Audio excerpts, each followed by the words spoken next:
It's New Year's Eve, it's 2020, and here's my top British beers.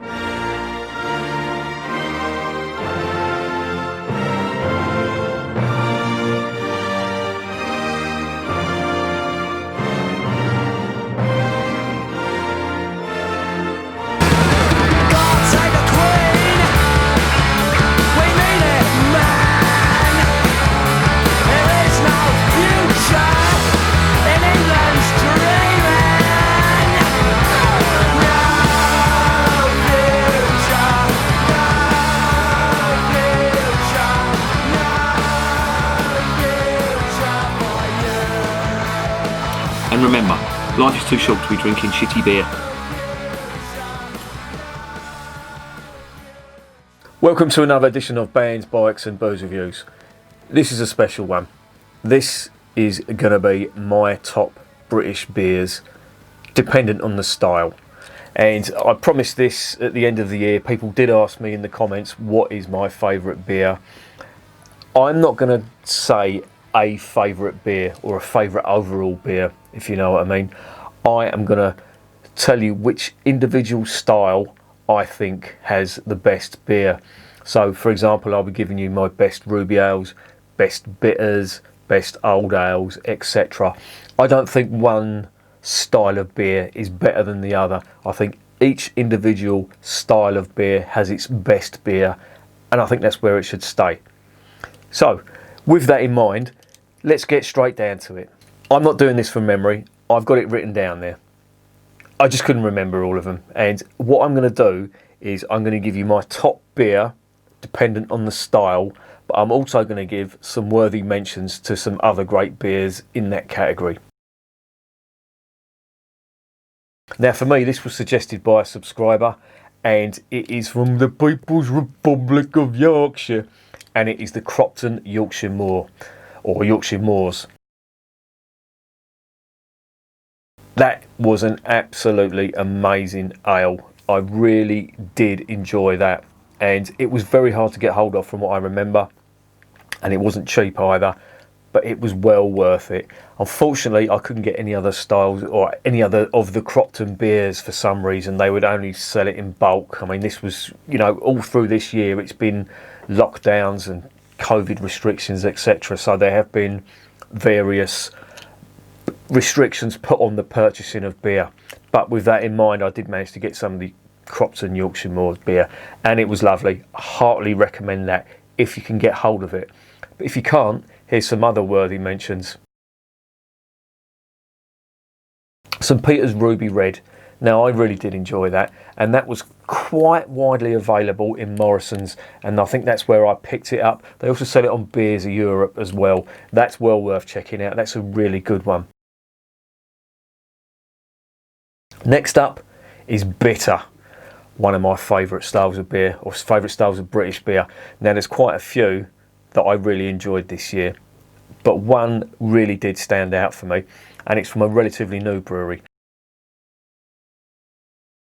Junction Best Bitter, or Premium Best Bitter as they call it. That really was a good one, and I did try some others that came pretty close, but for me the whole package just worked perfectly. It was a really good pint in my opinion. In fact, it was an outstanding pint, and I really enjoyed that. But there are some other beers that are worth a mention too. Junction Bitter, of course, is a London bitter, and it's relatively easy to get down here, but if you live up north, again, you have that problem of distribution, etc. So if you can't get them,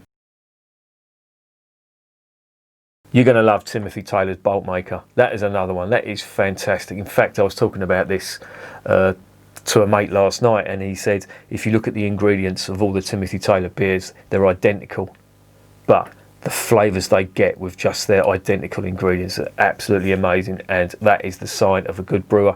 Timothy Taylor are really good at what they do, and the Bolt Maker for me is a fantastic pint of bitter.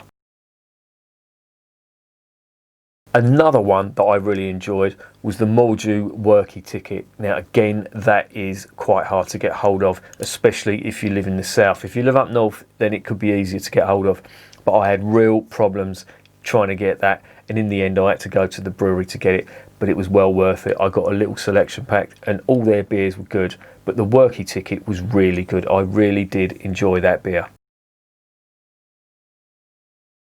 Another one from a relatively new brewery was the Dynamite Valley Brewery. Now they're from Cornwall, and I remember I did try one of their wheat beers and it was really bad. I really did not enjoy that. It was a poorly brewed beer, and I gave it quite a low mark. And I don't know why, but I decided to purchase some of their bitter, and I'm glad I did. It's called Brian. The Dynamite Valley Brian Bitter is really worth checking out. I enjoyed that. It was a really, really nice beer and relatively cheap too, and that's why it's making the list. It's well worth a mention, and they're only a small brewery too. So you know, if you enjoy bitter, try and support them. They're really good. And of course, I couldn't finish this category without mentioning the Cotley Brewery. Now they were a discovery for me this year, the Cotley Brewery, and they've been going since 1979. But they do one called a Tawny Owl Bitter. And that is a fantastic beer. In fact, it's an outstanding beer, and I really enjoyed that bitter. Heartily recommend it. I gave that a 10 out of 10, and it was well deserved. But for me, the Junction just nailed it. It was just, I don't know, it's the one I remember most as being blown away by. Now, don't get me wrong, all the ones I've just mentioned were really good, but there were some good ones there. Now, I have to mention the Coniston Bluebird,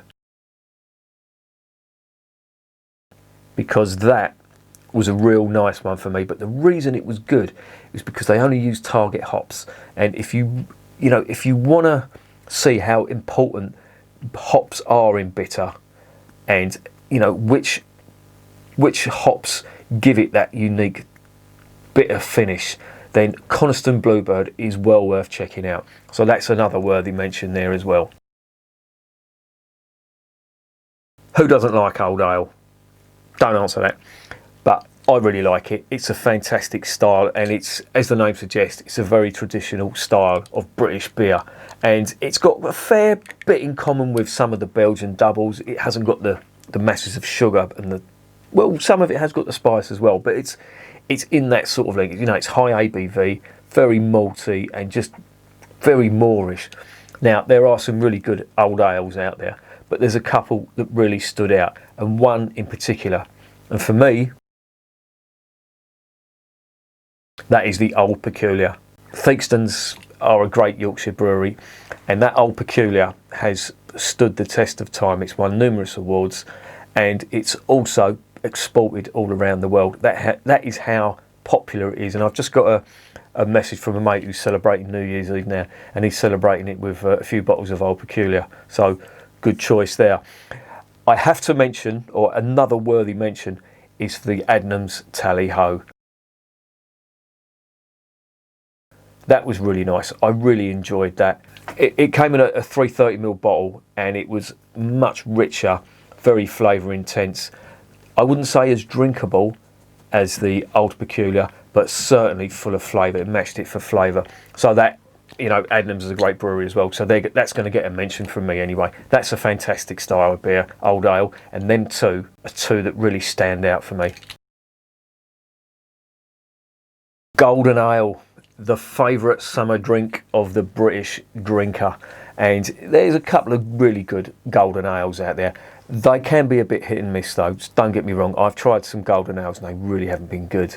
It does sound like a relatively easy to produce beer, but it isn't, believe me. It's nothing like lager for starters. It's top fermented, of course, being an ale, but if it's got the drinkability of lager and the flavour of an ale, then that's a winning combination for me. And the one that really stood out for me in that category,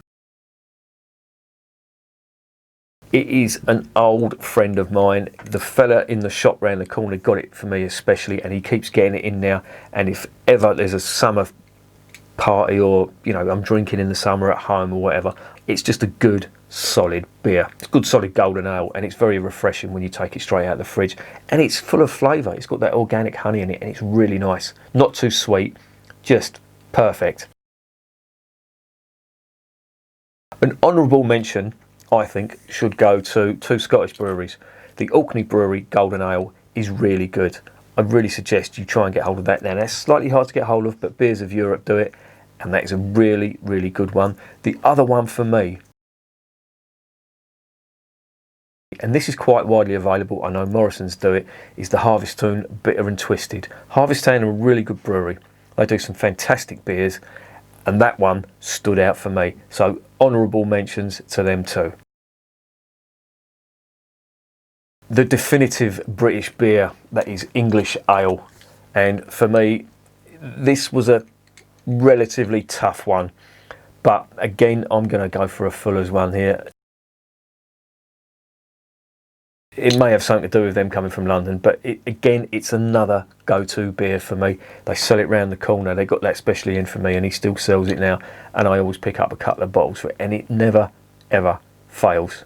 It's just a good, solid pint. It's perfect on draft as well. A lot of pubs sell it on draft, and if it's kept and poured properly, it is fantastic. It's just got the right balance of drinkability, flavour, and refreshment. And for me, London Pride is head and shoulders above the rest.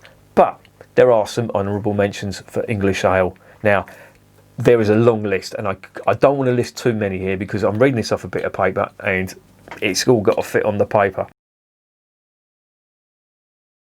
But one that I discovered this year on the suggestions of a couple of subscribers, quite hard to get hold of down here, was the Wadworth 6X. Some people may say that that's a bitter. Some people say it's a pale ale. I don't know what it is, but for me, that was really good. In fact, it was more than good. It was outstanding, and I am going to give that an honourable mention because I really enjoyed that. I still drink it now occasionally when I can get hold of it, and it's really nice. ESB, or Extra Special Bitter.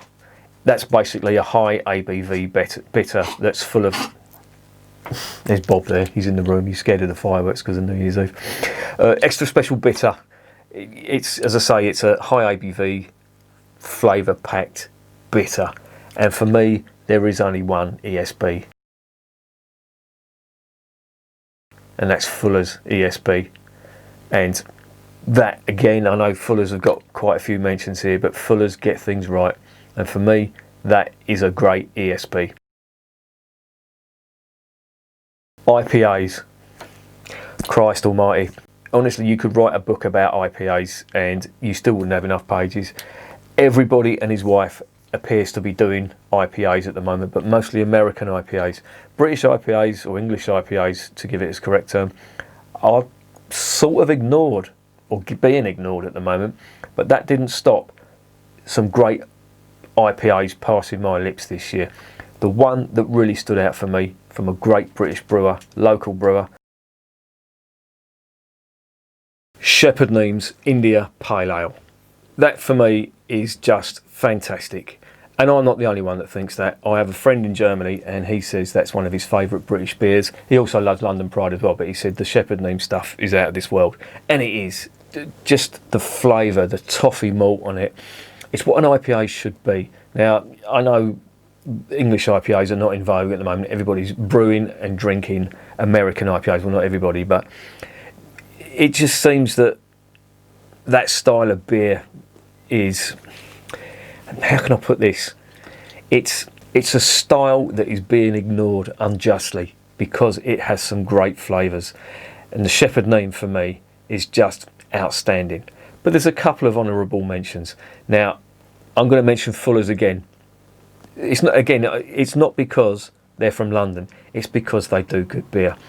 And the fella in the shop round the corner gets that in. He gets 3 Fuller's beers in for me, and they're all great beers. But the Bengal Lancer is a fantastic English IPA, and I was only drinking that last night, and it's absolutely amazing. I just love the marmalade orange rind type flavour that you get from it. It's just brilliant. I really do like it, and for me that gets an honourable mention because it's just a fantastic beer. The Sam Smith's India Ale is not bad either, so I'm going to give that a mention too. But for me, the best one was the Shepherd Neame. But the Fuller's definitely, and the Sam Smiths are worthy IPAs. Pale Ale. Well, there really was only one pale ale for me, and that really did stand out, and it's probably the best English pale ale I've tasted, and I'm not sure whether I'm going to taste one that's better. But for me, that was the Sam Smith's pale ale. That was just superb. Really was. The flavour was just amazing. And I haven't put any other honourable mentions in there because that is so far ahead of the competition that, you know, everything else is just, I wouldn't say it's not worth drinking, but it just doesn't come close. For me, that is Sam Smith's best. Or is it? There may be some others on the list. Brown ale. What an old traditional English style of beer. And again, one of my favourite British styles of beer. I love it.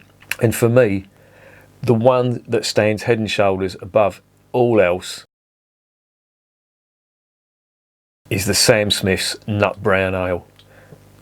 That is just superb. And I mean superb. Really is good.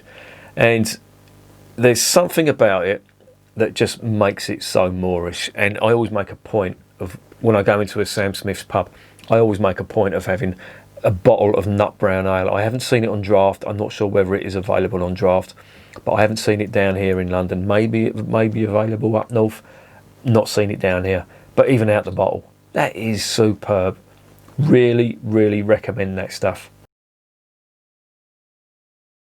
Now, the Man Brown Ale is another honourable mention, and it's one of the better beers that Marston's do, and I tried that and I really liked it. That's another good brown ale, but there are others. I'm sure I'm going to discover some next year, and it's one of them styles that I really like.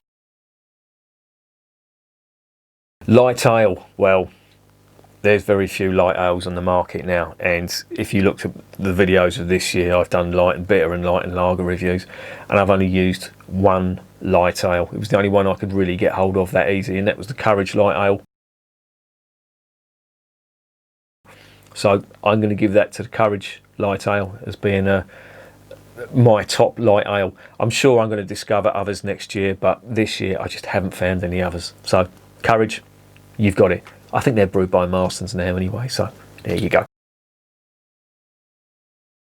Christmas ale. Well, I got through a fair amount of Christmas ale this year, but for me there was two that really stood out, and I had them last year. The one that I thought was the best was the Sam Smith's Winter Welcome. That really was a lovely beer. Real flavoursome, big on toffee malt. You could argue that this style is an old ale style, but I'm going to separate the Christmas ale from the old ale, and for me the Sam Smith's Winter Welcome was amazing. But a very worthy honourable mention goes to the Shepherd Neame Christmas ale. That was really good, and that's, I think, 7.5%, and they were selling it in some of the pubs around here last Christmas. Do you remember when you could go to pubs at Christmas? And I had quite a few bottles of it, and yeah, it just went down superbly. Bit much after 4 bottles, but yeah, I was starting to sway a little bit, but it was really nice. So yeah, that gets an honourable mention. Stout. Well, there is a few stouts I've tried this year. One, I'm going to include, or am I? No, I'll keep the porters separate. Just going on the stout, the most intense, flavoursome stout that I tried this year was the Shepherd Neame Double Stout. That really was a benchmark for all other stouts. Now, it's not that wouldn't be to everybody's palate, I don't think, because it was very, very intense. I could only really drink 1 pint of that, but in that pint you had the full range of stout flavours, but just turned up to 20. Not turned up to 10, turned up to 20, and it was double the flavour. Very, very intense, very rich, and I loved it. So for me, Shepherd Neame, you get the crown of the stouts. Porter, very similar style to Stout, and there was a few good ones this year. One that really stood out, and I didn't review it on the channel, and it's really hard to get hold of. And it comes from the North Cotswold Brewery. And it was given to me by a mate. I was round his house. Mark, he's also subscribed on the channel. Mark, thanks for that. It was the North Cotswold Brewery, hung, drawn and portered. That was an amazing fruity stout. I loved it. I could have drunk a hell of a lot more of that, but it's very hard to get hold of. You can only get it from the brewery, and I don't even know whether they post or they ship their beer. So if you're in that region, that's the one to go for. If you can get it any other way, or you know somebody that can get it for you, get it, because that will probably be the best porter you will taste this year. Well, taste next year. We're nearly at the end of 2020 now. But there's a few honourable mentions as well. The Guinness West Indies Porter was a really good one, and it surprised me because Guinness, you know, they're a macro brewer, and Guinness is Guinness, you know. It's a default beer, you know. You can get, if you get a nice pint, it is good, very sessionable. You know, I drunk gallons of the stuff. It was my go-to beer, you know, for a few years. But the West Indies Porter is something a little different. It's got the drinkability of normal Guinness. It's a higher ABV, but it's got a little bit more flavour as well. So I really enjoyed that, and that was a suggestion from a subscriber. So, you know, that was a very good one. So I'm going to give that an honourable mention. And another good one was the Fuller's Black Cab. That was a really good one. They're my choices for porter. Mild.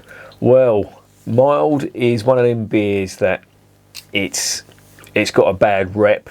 It tastes nothing like it did 40 years ago, and it's just one of them beers where you've got to like mild to drink it, because it's not one of them beers you would, I don't know, you may do, you know, but I wouldn't say it's your go-to beer. But I do like the occasional mild. You know, if I'm in the mood for a, you know, just quite a light beer, but I just want the, you know, the volume, and I want the drinkability, the sessionability, I'll go for a mild. And my go-to mild, and it has been for a couple of years now, 3-4 years, is the Thwaites Dark Mild. That is a really good beer, and you can get it in some of these cheap shops down south here. A bit, I think B&M, or is it Savers or something like that. It's one of them two that do it, and it's quite cheap. I know the supermarkets do it as well. Certainly Morrison's do it, and that's a really nice mild, quite nutty as well, and it's got slightly more flavour than some of the other milds I've tasted. Now the Harvey's Dark Mild, I didn't think much of that, but yeah, that wasn't good. I will give an honourable mention to the Hook Norton, the mild that they do. That was quite nice, but for me, flavour-wise, Thwaites, they just nail it. So yeah, that's my best mild for 2020. Red ale.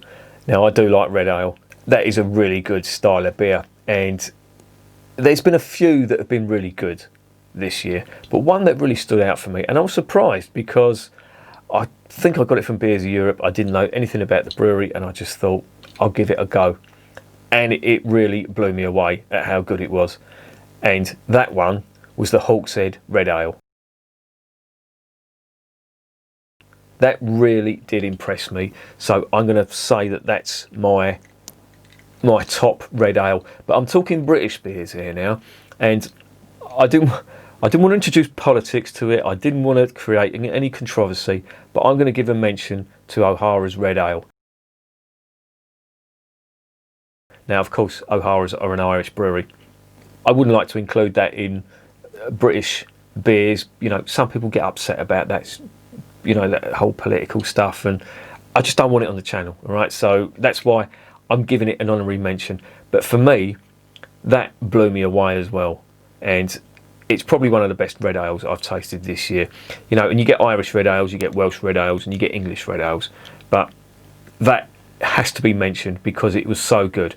And my only regret with that was that it was in a 330ml bottle, because that was just so Moorish. I could I could have sunk at least 4 or 5 of them 330ml bottles. It was that good. So O'Hara's definitely get a mention, even though this is British beer.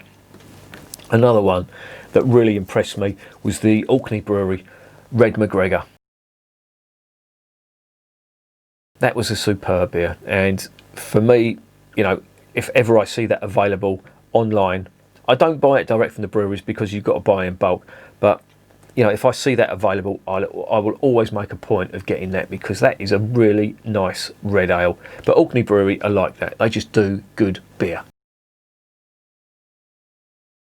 And another one that I don't think I've reviewed it, but I haven't put it up on the channel yet, and it will come up there soon, is the St Peter's Farmer's Flagon. That is a red ale, and that is really nice. I tried it the other day, and it knocked my socks off at how good it was.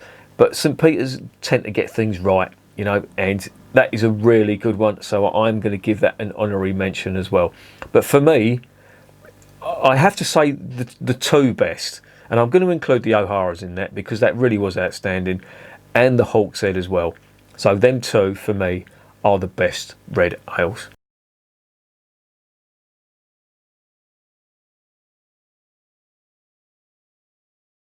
And that's it. That is all you're getting for the British beer section. Now, I may have missed some out. You may not agree with that. You may not agree with my choices. You may even have some suggestions for me to try for 2021. Please tell me. Please put your comments in the section. If you haven't already subscribed, please subscribe, hit the bell, and remember, beer is working class champagne.